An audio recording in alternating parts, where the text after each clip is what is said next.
It's kind of interesting how many people are focused on finding the gotcha moments, whether it's because someone has gotten like a little fat wrong, or there's like this edge taste that they didn't really think about, but this person has clearly thought about or actually went actively searching to find it, or maybe someone has been a hypocrite, or maybe they've said one thing but are now saying another.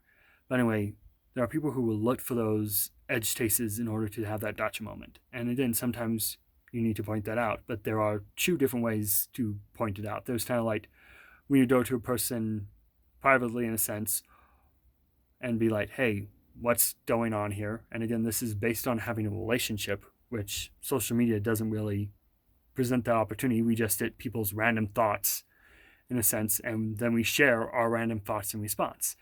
So it can be a bit muddled. There isn't that relationship, so we're almost prone to having this conflict. We want to be proven right.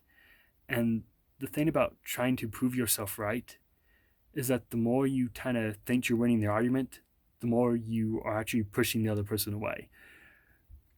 Because like you're giving all your points on how you're right and so forth, but generally it's that focus on being right, that focus on getting right, rather than being like, okay, I see things from your perspective. How about we talk this over and see where we actually end up? And we can even agree to disagree on things. Again, most people are not willing to say that. They want to be right. They want to have that moment where it's like, yes, I'm right, you're wrong. Look at me, praise me, or whatever. It's just sort of like that ego kind of trip that happens. And again, some people are very into that for whatever reason.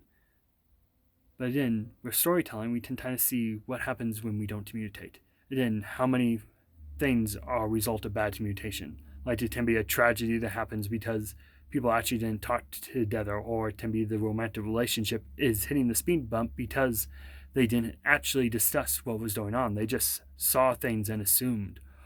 Or we can have the fact that most comic book crossovers are one of two camps.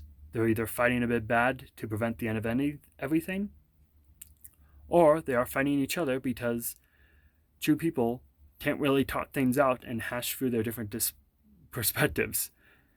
And so they will use their fists instead. So really, I think we should resolve to be peacemakers rather than trying to be right all the time. But hey, that's my thoughts on this. Why not share yours as well?